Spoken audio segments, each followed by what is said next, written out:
Praise the Lord. கர்த்தராகிய இயேசு கிறிஸ்துவுக்குள் உங்கள் அனைவரையும் மறுபடியும் இந்த வேத தியானத்தினூடாக கர்த்தருடைய வார்த்தைகளை பார்க்கும்படி உங்களை வரவேற்கிறேன்.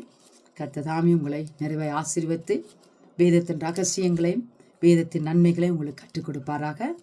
இந்த புது சிருஷ்டியின் பிரமாணங்களையும் புது சிருஷ்டியின் குறித்து நாங்கள் பார்த்து வருகிறோம். கிறிஸ்துவுக்குள் நாம் யார் என்பதை குறித்த அறிவும் தெளிவும் நமக்கு வேண்டியது அவசியமாக இருக்குது. நாம் எதை விசுவாசிக்கிறோம் என்பது அறிவின் முக்கியம். மற்றது நாம் எதை நினைவில் வைத்தது, நாம் இருதயத்தில் எதை ஒருவன் எப்படி நினைவாக இருக்கிறானோ அவன் அப்படியே இருக்கிறான். உன்னுடைய இருதயம் எப்படி இருக்கிறதோ, அவன் நினைவு எப்படி இருக்கிறதோ அவன் அப்படியே இருக்கிறான். அவனுடைய நினைவு எப்படி இருக்கணும்னு சொன்னால், இப்போ நீங்கள் ஒரு 5 வருஷம் எதை பேசுகிறீர்கள் பார்க்குறீர்கள், அதைத்தான் நீங்கள் அடுத்த 5 வருஷம் நீங்கள் எக்ஸ்பீரியன்ஸ் பண்ண போகிறீங்க. ஆகவே உங்களுடைய நினைவு சிந்தனைகள் மாறட்டும். உங்களுக்குள்ளே என்ன பிரமாணம் இன்றைக்கு கிரியை செய்து கொண்டு இருக்கிறது, இங்கே பழைய மனிதனுக்குள் என்ன சட்டம் வேலை செய்ய. இந்த பூமியை பார்த்தீர்கள் என்றால் இந்த பூமிக்கு ஒரு சட்டம் இருக்கிறது. என்ன? புவியீர்ப்பு விசை. நீங்கள் என்ன மேலே எறிஞ்சாலும் அது கீழே வரும். அது பூமியின் ஒரு பிரமாணம் வேலை செய்து கொண்டே இருக்கிறது. இப்படி பல பிரமாணங்கள் இருக்கிறது. இன்றைக்கு நாங்கள் பழைய மனிதனுக்குள்ளே என்ன பிரமாணம் கிரியை செய்தது, புதிய சிற்றுக்குள் என்ன பிரமாணம் கிரியை செய்து கொண்டிருக்கிறது, உங்களுக்குள் என்ன பிரமாணம் கிரியை செய்து, எனக்குள்ள என்ன பிரமாணம் கிரியை செய்து என்பதை. பிரமாணம் என்றால் என்ன? சட்டம். ஒரு தேசத்திலே ஒரு சட்டம் இருக்குது. அந்த சட்டத்தின்படி தான் வாழ வேணும். இப்போ ஸ்ரீலங்கா சட்டத்திலே வாழ்ந்த நாங்கள் இங்கிலாந்து தேசத்துக்கு வந்தால் ஸ்ரீலங்கா சட்டம் இங்கே போகாது. இங்கே ஒரு சட்டம் இருக்குது. அந்த சட்டத்தின்படி தான் நான் வாழணும். அப்படி இல்லையே இங்கே ஒரு கவர்மெண்ட் என்னை கொண்டு உள்ளுக்கு போட்டுரும், சட்டத்துக்கு மீறி நடக்கிறான். ஆகவே சட்டத்தின் படி ஒழுங்கு அது அங்கே நியமிக்கப்பட்டிருக்கு. இது ஒரு பிரமாணம் என்பது. இந்த பழைய ஏற்பாட்டின் சட்டத்தை பார்ப்போம். இன்றைக்கு ரோமர் 8:1-2 பார்க்கும் பொழுது, ஆனபடியால் கிறிஸ்து இயேசுக்கு உட்பட்டவர்களாக இருந்து, அப்படி ஆனபடியால் தொடங்குறபடியா இந்த ரோமர் 7 எல்லாம் இந்த ஆனபடியால் என்ற வார்த்தைக்குள்ளே அடங்கி இருக்கிறதை பார்க்கிறீர்கள். வீட்டிலே போய் இந்த 7 பாருங்கள். அங்கே நிர்பந்தமான மனுஷன் நான், இந்த மரண சரீரத்தினின்று யார் என்னை விடுதலையாக்குவர் என்று சில காரியங்களை பவுல் எழுதியிருக்கிறார். அதைத்தான் சொல்லுவார். நம்முடைய கர்த்தராகிய இயேசு கிறிஸ்து மூலம் தேவனை சோத்தரிக்கிறேன், அதனால் நானே என் மனதினாலே தேவனுடைய நியாயப்பிரமாணத்துக்கும் மாம்சத்தினாலே பாவப்பிரமாணத்துக்கு ஊழியம் செய்கிறேன் ஆனபடியால் என்று எழுதுகிறார். அது முன்னே எல்லாம் வாசித்து கொண்டு இந்த ஆனபடியாளுக்குள்ளே வாங்க. ஏண்டா பவுல் லெட்டர் எழுதும் போதும் அதிகாரமாக எழுதியிருக்க மாட்டார், ஒரே கடிதமாக எழுதியிருப்பார். ரோமருக்கு எழுதும்போது அவங்க புத்தகம் எழுதினாக்கள் அதை அதிகாரங்களை பிரித்து எழுதியிருக்கிறார்கள். சரியா? ஆகவே இது தொடர்ச்சியாக எழுதப்பட்ட ஒரு கடிதம்.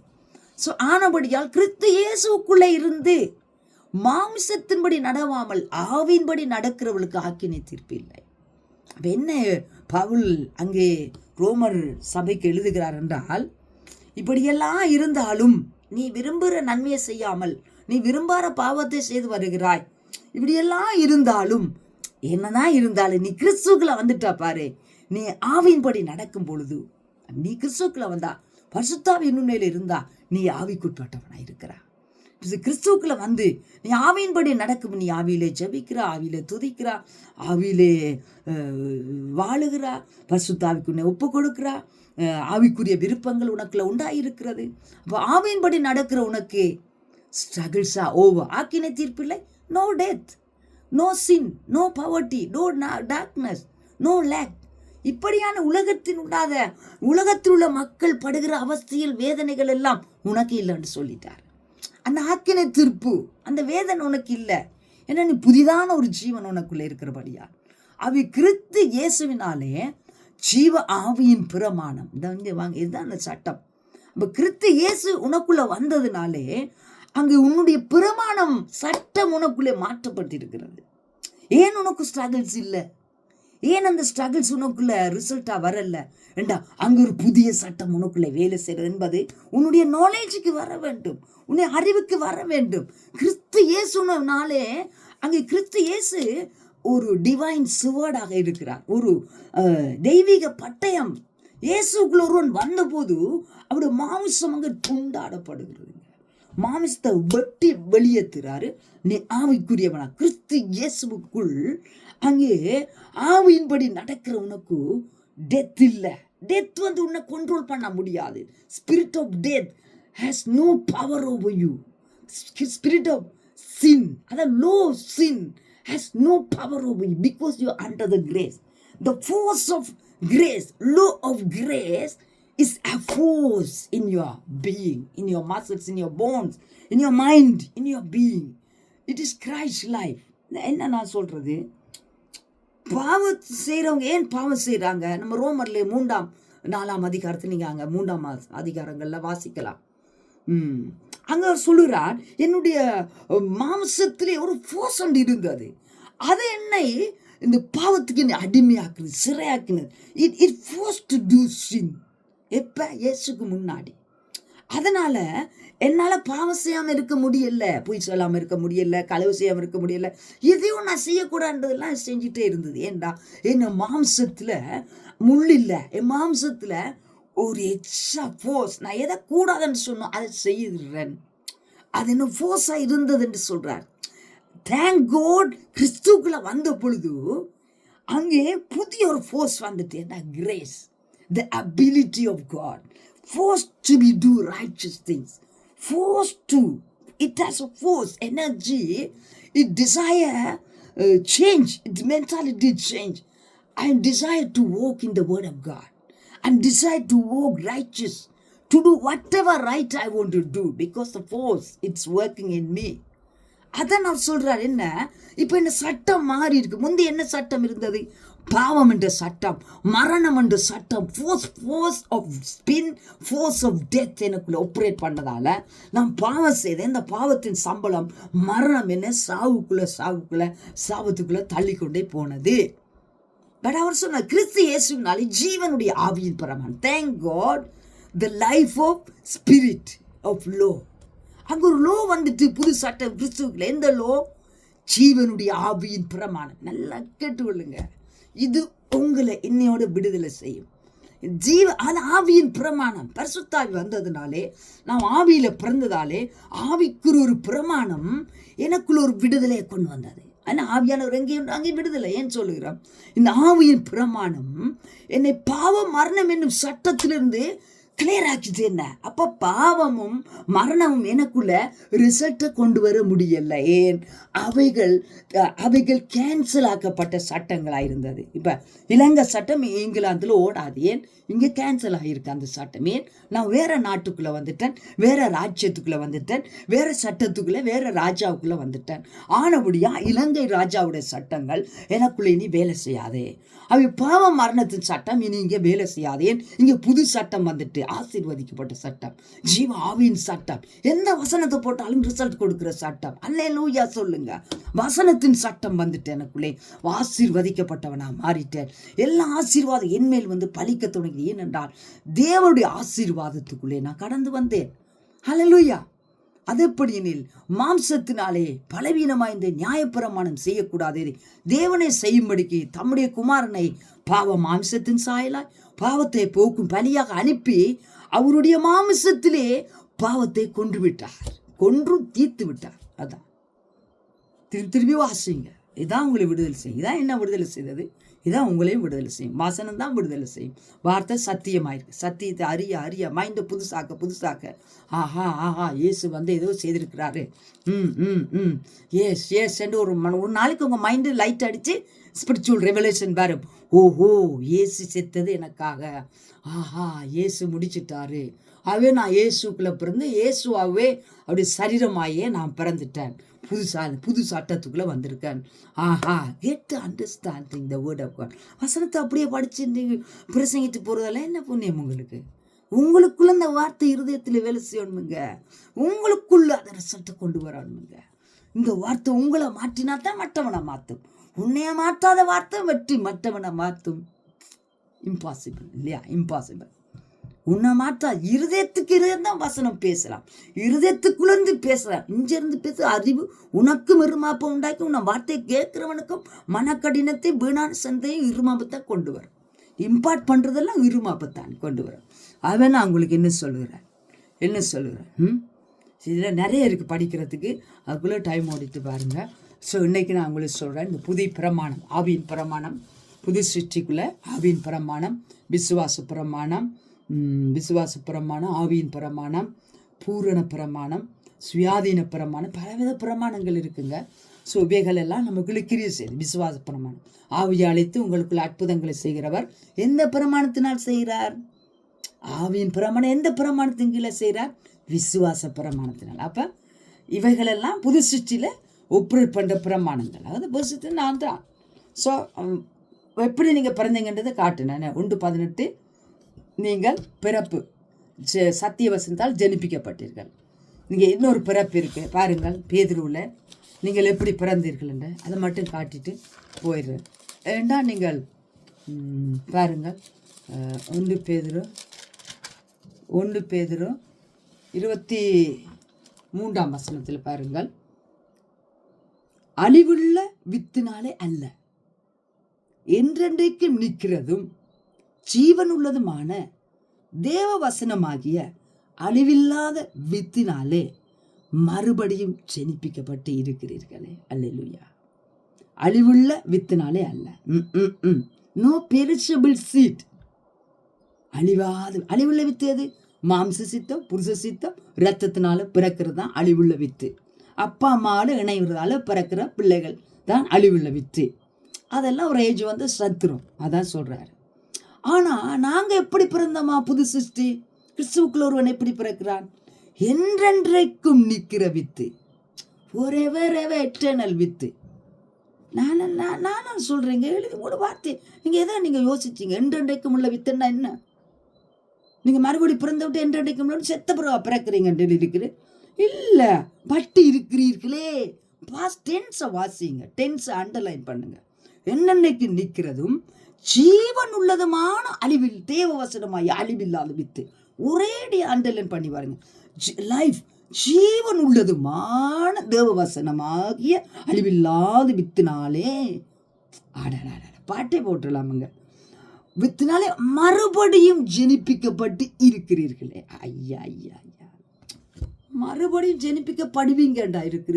நீங்க ஒருவேளை செத்தப்ப நீங்க மறுபடியும் ஜெனிப்பிக்கப்பட்டிருக்கீங்கன்னா நம்ம வாழ்ற கிறிஸ்தவ வாழ்க்கை சரின்னு சொல்லுவேன். ஆனா சம்திங் இஸ் ரோங். நான் வாதாடுறேன், பாஸ்டர்மாரோட நான் வாதாடுவேன். என்னை கூப்பிடுங்க, நான் உங்களோட பேசுகிறேன். நாங்கள் போகிற வழி தப்பு, நாங்கள் பிரசங்கிச்சு வந்த வழி தப்பு. என்ன தப்பு? நாங்கள் ஒரு நேசரியத்தை பிள்ளைகளை தான் எழுப்பியிருக்கிறோம், வாலிப பிள்ளைகளை எழுப்பல. நாங்கள் புது சிட்டி பிரமாணத்துக்குள்ள ஜனங்களை கொண்டு வர தவறிட்டோம். So I raising people, I teaching, I raise my voice loudly and I preaching the new creation, Christ beings. நாங்கள் கிறிஸ்துக்களாக இயேசுடைய அண்ணன் தம்பிகளாக இருக்கிறோம். அதுக்காக நான் சொல்லலை எனக்கு பூ வச்சு கும்பிடு ஆராதி என்று நான் சொல்லலை. நீங்கள் ரோமர் 8 பாருங்க, குமாரனுடைய சாயலுக்கு ஒப்பா இருக்க அப்பா என்ன முன்கரித்ததை நான் சொல்ற இதுவும் இல்லை, அது அப்பாட பூரண சித்தம். என்னண்டா நாம இயேசுவை மாறி இருக்கணும்டா அப்பா ஆசைப்பட்டாரு. வரலாறு இயேசு கிறிஸ்துவின் பிதா தான் எங்கள் பிதாண்டு இயேசு சொன்னாரு. என் பிதாவினடுத்து உங்கள் பிதாவினத்து, என் தேவனத்துக்கு உங்கள் தேவனத்துக்கு நான் ஏறி போகிறேன் என்று சொன்னாரு இல்லையா? நம்ம சரியா சுவிசேஷத்தை புரிஞ்சு கொள்ளணும். சுவிசேஷத்தை நம்ம சீரியஸா எடுக்கல, கிறிஸ்தவ வாழ்க்கை ஃபெயில். வேற இல்லை, எங்க நிற்கிறேன்னு தடவால் எஞ்சி அங்கே வேற எங்க விட்ட அஸ்திபார் எதன்னே தெரியா இருப்பேன். இயேசு கிறிஸ்து தான் அஸ்திபார். அவர் மேல நீங்க கட்டப்பட்டீங்களா? அப்படி சுவிசேஷத்தின் மேல கட்டப்பட்டிருக்கிறீங்க. என்ன ரோக்கு மேல கட்டப்பட்டிருக்கிறீங்க? என்ன வசனத்தை கை கொண்டிருக்கிறீங்க? சுவிசேஷம் என்ன சொல்லுது? Do you have the revelations? You have the revelations. ஜீவன் உள்ளதுமான தேவவசனமாய் அழிவில்லாத வித்தினாலே மறுபடி நீ உண்டாக்கப்பட்டிருக்கிறார். That's a born of spirit, born of new creation. கிறிஸ்துவுக்குள்ள ஒருவன் புது சிருஷ்டியா இருக்கிறார். ஸோ அது என்ன சொல்லு? மாம்சம் எல்லாம் புல்லை போல, மனுஷனோட மகிமையெல்லாம் புள்ளின் பூவை போலும் இருக்கிறது. ஏசாயாவில் இது இருக்குது. எஸ், மாம்சம் எப்படி இருக்குது? ஆனா நீ மாம்சம் அழிவுள்ள வித்தினாலே பிறக்கல்லே. மனுஷனுடைய மகிமை எப்படி புல்லின் பூவை போலும் இருக்கு? செத்த வீட்டுல இதெல்லாம் வாசிக்கிறோம். புல் உழந்தது பூ உழந்தது. எஸ், அதை போய் ஞானஸ்நான நேரமே போயிட்டுதுங்க அது. ஆனா கர்த்தருடைய வசனம் எது? கர்த்தருடைய வசனம் நீயும் நான், தேவோட வார்த்தையால பிறந்த சுவிசேஷத்தால பிறந்த நான் நீயும் என்றென்றைக்கும் கர்த்தருடைய வசனம் என்றென்றைக்கு நிலைத்திருக்கும். மாம்சம் அழிந்து போகும். ஆனா கர்த்தருடைய வார்த்தையால பிறந்த நீ நான் நிலைத்திருப்போம். ஏனென்றா உங்களுக்கு சுவிசேஷமாய் அறிவிக்கப்பட்டு வருகிற வசனம் இது. அந்த வசனத்தால நீ பிறந்திருக்கிறா. அதனால மேல எழுதுறோம், அந்த வித்துனால நீ ஜனிப்பிக்கப்பட்டிருக்கிறா. அப்படி இல்லாட்டி ஏன் இந்த இடத்துல அந்த வசனம் வரும்? யோசிச்சு பார்க்கலையா நீங்க? யோசிச்சு பார்க்கலையா நீங்க? இன்னொரு வசனம் பேதுரு எழுதியிருக்கிறார். முதலாம் எஸ் இன்னொன்று எழுதியிருக்கிற பாருங்க. முன்னாக்கு 1 அதிகாரம் 4 வசனத்தில் பாருங்க. நானா சொல்றேன் வசனத்தை வாய்ச்சி பாருங்க. 1 அதிகாரம் 4 வசனத்தை பாருங்க. ஐசாயா 46:10 கூட இது இருக்குது. பாருங்க. அவர் இயேசு கிறிஸ்து மரித்தோலிருந்து எழுந்ததுனாலே, நான் சொல்லலன்னு சத்தியமா சொல்றேன், நான் சொல்லல. வேத வசனத்தை பேதுரு ஆவியானவர் பேதுருவை கொண்டு எழுதி வச்சிருக்கிறார். அவர் இயேசு கிறிஸ்து மரித்தோலிருந்து எழுந்ததுனாலே அழியாதது, மாசற்றது, வாடாதது ஆகிய சுதந்திரத்துக்கு ஏதுவாக ஜீவனுள்ள நம்பிக்கை உண்டாகும்படி தமது மிகுந்த இரக்கத்தின்படி நம்மை மறுபடியும் ஜனிப்பித்தார். மறுபடியும் ஜனிப்பித்தார். It's not future tense, it is past tense. நீ இயேசுக்குள்ள வந்தபடி நீ திருப்பி பிறந்துட்டா. born again Christians பியூட்டிஃபுல்லாக சொல்லிடுவான். But we don't know what is the meaning.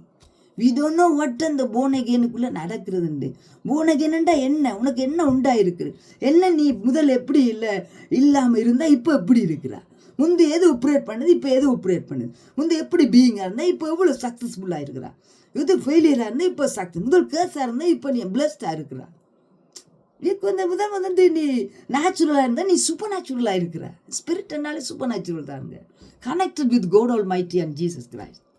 அதான் நீ இவர் சொல்கிறாரு யோவான், எங்களுடைய ஐக்கியம் பிதாவாய தேவனோடும் அவருடைய நேசகுமாரனாய கர்த்தராகிய இயேசு கிறிஸ்துவோடும் என்றென்றும் இருக்கிறது. பரிசுத்தாவின் நிறைவில் நாங்கள் இயேசு கிறிஸ்துவின் பிதாவையும் இந்த ரெவலேஷன் நாலேஜில் நாங்கள் ரிலேஷன்ஷிப்பில் கனெக்டட் வித் உறவாடுகிறோம் தேவனும். அல்லேலூயா. உறவாடுற வேற ஜெபிக்கிறது உறவாடுறது ஒரு பக்கத்துக்குள்ள ஜெபிச்சுட்டு போகிறோம். ஏதோ அவர் கண்மூடி திரும்ப இப்படி இல்லைங்க. நான் அவர் ஒரு மண்டலத்தில் இருக்கிறோம், ஒரே மண்டலத்தில் இருக்கிறோம். பிதாவுக்கு முன்பாக ஆவியில என்னை பிழைக்க வச்சிருக்க என்பது சத்தியம். வார்த்தை மட்டும் இல்லை, அது ஜீவன், அது உறவு, லைஃபாக இருக்கிறோம். அல்லேலூயா. அதுதான் நியூ கிரியேஷன் லைஃப். அதுதான் நான் உங்களுக்கு சொல்கிறேன். பாருங்க, மரித்தோழ்ந்து எழுந்ததுனால என்ன நடந்தது? மறுபடியும் ஜெனிப்பித்திருக்கிறார். இது உங்களுடைய ஆக்ட் இல்லை, நீங்கள் கிரியேட் செய்ததுனால உண்டான ஒரு காரியம் இல்லை. அது இயேசுக்கு உங்களுக்கு செய்து மரிச்சு எல்லாத்தையும் செய்து முடிச்சு சிலுவையில் அறையப்பட்டு அவர் மரிச்சாரு, அவர் அடக்கம் பண்ணப்பட்டார், 3ஆம் நாள் உயிர்த்தெழுந்தாரு. இந்த மரித்தோண்டு எழுந்ததுனால உண்டான நீதியின் சுதந்திரம் என்னது? அழியாத வித்து, அழியாத ஒரு பீயிங். நீங்க இப்ப அது பரலோக சிட்டிசன் என்று சொல்றாரு. எஸ், நீங்க heavenly being, citizen of Zion. நீங்க இப்ப உங்களுக்கு 2 டைமென்ஷன்ல லைஃப் இருக்குது. எர்த்லி டைமென்ஷன் அந்த ஹெவன்லி டைமென்ஷன், இந்த ஸ்பிரிச்சுவல் பீயிங். இந்த சரத்துக்குள்ள நீங்க இருந்து வாழ, இந்த சரம் நீங்க இல்ல. You live in this body. Hallelujah, hallelujah. It's a knowledge. It's a kind of knowledge. It's a spiritual knowledge. So you have to get understanding, Christians. So அவர் என்ன சொல்றாரு? முடிக்க போறேன்.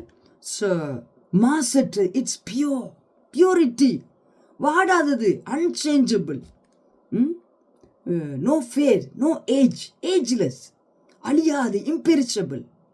அந்தப்படியான ஒரு சுதந்திரத்துக்கு ஏதுவான லிவிங் ஹோப், ஜீவன் உள்ள நம்பிக்கைன்னு சொன்னால் அழியாத நம்பிக்கை, மிகுந்த தேவ இரக்கத்தை. அப்ப தேவனோட ஒரு மிகுந்த இரக்கம் வருதண்டா, something behind something, a treasure. தேவன் ஒரு இரக்கம் பாராட்டுறா. மரித்தோழ்ந்து இயேசு எழுப்பினார்னு சொன்னா, this behind a treasure. எனக்காக எழுப்பினார் அந்த இயேசுவா. எனக்கு something is that I want to get it, that knowledge. I want to get it, what is the result. I want to get it, that the blessing. I want to find out. I'm thirsty. But God எனக்காக இது செஞ்சார். இயேசுவை மரித்து ஒப்பு கொடுத்து எழுப்பிடுறாரு. நான் அப்படியே வாழ்ந்து சேர்த்து அப்படியே அழிய வேண்டிய அவசியம் இல்லை. There's something behind the treasure for me. I want to find out what's that. I'm asking Holy Spirit, what is that Holy Spirit? He will reveal to you. Because God said, He come from heaven. சத்திய ஆவியானவர் வரும்பொழுது சகல சத்தியங்களுக்குள்ளும் உங்களை நடத்துவார். அவர் வந்து நான் உங்களுக்கு சொன்ன எல்லாம் He will teach you. Note மட்டுமல்ல. அப்போஸ்தலர் 20:32 பார்த்தீங்கன்னு சொன்னால் அவர் என்ன சொல்கிறாரு? அவர் ஆசீர்வாதங்களை கரங்களில் சுதந்திரித்து அளிக்கிற தேவனாயிருக்கிறார். அவருடைய கிருபையுள்ள வசனத்துக்கு நாங்கள் ஒப்பு கொடுக்கப்பட்டிருக்கிறோம். So these both things will build you up every part of your life. உன்னை கட்டி எழுப்பும் இந்த சத்தியங்கள் நீங்கள் பக்தி விருத்தி அடையவும் ஆசீர்வாதங்களுக்குள் சுதந்திரமாய் கொடுக்கவும் கிருபை உள்ள வசனத்துக்கு உங்களை ஒப்பு கொடுத்திருக்கிறார். இது சம்திங் பிஹைண்ட் இந்த ஸ்பிரிச்சுவல் ரிவலேஷன். இந்த வார்த்தைக்குள்ள ஒரு சோர்ஸ் அண்ட் டிவைன் எசன்ஸ் இருக்குது. Get it that. திருப்பி திருப்பி திருப்பி கேட்டு அந்த மனசை புதுசாக்கும் போது அந்த மனசு உங்களுக்கு ஒரு காரியத்தை உங்களுக்கு ஒரு டீச் பண்ணுது. ஹல்லேலூயா. மறுபடி இயேசு எழுப்பினதுனால தான் உங்களுக்கு நீதி உண்டாய் என்றா அவர் இரக்கத்தின்படி உங்களை மறுபடி ஜனிப்பித்திருக்கிறார். ஸோ இதை நான் இன்னைக்கு சொல்லி முடிக்கிறேன். ஸோ இந்த ஆசீர்வாதங்கள் உங்களுக்கு உண்டாயிருப்பதாக இன்னொரு வசனத்தை நான் காட்டி முடிக்கிறேன். ஸோ என்னன்னு சொன்னால் 2 கொரிந்தியர் 5:21 வசனத்தை பாருங்கள். நாம் அவருக்குள் தேவனுடைய நீதியாகும்படிக்கு பாவம் அறியாத அவரை நமக்காய் பாவமாக்கி இருக்கிறார். நாம் அவருக்குள்ள கிறிஸ்துவுக்குள் தேவனுடைய நீதியாகும்படிக்கு பாவம் அறியாத அவரை சும்மா வாய்ச்ச ஒன்றும் விளங்காதுங்க. அவரை பாவமாக்கி இருக்கிறார். பாவியாக்க இல்லைங்க, பாவமே ஆக்கினாராம் இயேசுவை. இது பிதா பவுல் எழுதுகிறார். ஏனென்று சொன்னால் நான் தேவனுடைய ராட்சியஸ் நான் மாற வேணும். நான் தேவனுடைய ஹோலியன் ராட்சியஸ் நான் மாறும்படிக்கு நான் அப்படி டிஎன்ஏ மாறும்படிக்கு அவரோடு எழுப்பப்பட்டதால் அவரை he took my place and I took his place. அந்த சிலுவையில் ஒரு டிரான்ஸ்ஜெண்டர் நடந்திருக்குங்க. அவர் மனுஷ சாயலானார், நான் தேவ சாயலாகிறேன். அவர் பாவமானார், நான் நீதிமானார். அவர் பாவியானார், நான் ரைச்சியஸார். அவர் பாவமானார், நான் தேவனுடைய மெய்யான லைட் 100% ரைச்சியஸாக மாறிட்டேன். பாருங்க, உங்கள் பைபிள் எடுத்து பாருங்க 2 கொரிந்தியர் 5:21 என்ன சொல்லுது? அதெல்லாம் வாய்ச்சி பாருங்க, இன்னும் நல்லா கிளியராக இருக்கும். நான் கிறிஸ்துவுக்குள் தேவனுடைய நீதி ஆகும் படிக்கு. That is a perfect will of Father God. தேவனுடைய திருவுளத்தை நீங்கள் அறிந்து கொள்ள வேண்டும். நானும் நீங்களும் so valuable. அதனால்தான் அப்பா என்னை உங்களை இழக்க விரும்பவில்லை. குமாரனை கொடுத்து அவருடைய ரத்தத்தினால என்னை மறுபடி தூக்கி எடுத்தார். அல்லேலூயா. அவர் மார்போடு சேர்த்து கொண்டார். அவருடைய இருதயத்தில் முத்திரை மோதிரமாக்கினார். He never lose me. அதனால்தான் லூக்கா 19:15 பாருங்க. கெட்ட குமாரனா அந்த இளைய குமாரன் ஓடி வந்தப்ப அப்பா எப்போதும் கவனிச்சுட்டே இருந்தான். வருவான். அதனால அவன் கண்டவனை ஓடி போறார் பாருங்க. ஓடி போய் அவனை கட்டியனை அவன் பண்டிகை நாத்தம் என்ன, அவன் அழுக்கு என்ன, அவருக்கு அதை பற்றி வஸ்திரம் என்ன ஊத்தேன்னு அவருக்கு கணக்கே இல்லைங்க. அவருக்கு தேவை என் குமாரன் மரித்தான், பிழைத்து விட்டான், காணப்படாமல் போனான், இப்பொழுது காணப்பட்டான், கொண்டாட வேண்டும். we want to celebrate. அவருக்கு இது நஷ்டப்படுத்தினதை பற்றி இல்லை, அவன் வேசிகள்கிட்ட கொண்டு போய் போட்டது இல்லை, அவருக்கு அதை பற்றி கணக்கு இல்லைங்க. பிதாக்கு தேவன் மகன். அவர் அப்பாட இருதயம் மகனுக்கு தான் துடிக்கணுங்க. காசு மனம் பெருசு இல்லைங்க, காலம் பெருசு இல்லைங்க. அவருக்கு தேவை மகன் திரும்பி வர வேண்டும். அப்படித்தான் எங்களை தேவ நீதியாக மாட்டியிருக்கிறார். ஒரு இயேசு வெற்றுக்கொண்டு ஒவ்வொருவன் தோளில் போட்டு மகளா முத்தியம் கொடுத்து கொண்டாடுகிற அப்பா தான் கிறிஸ்து இயேசுனுடைய பிதா, நம்முடைய பிதா என்பது உங்களுக்கு அறிக்கை செய்கிறேன். வேதத்தை நல்லா ஆராய்ந்து படிங்க. கர்த்தர் உங்களை ஆசீர்வதிப்பாராக. மீண்டும் ஒரு முறை நாங்கள் சந்திக்கும் வரை விடைபெறுகிறோம். God bless you. See you next time.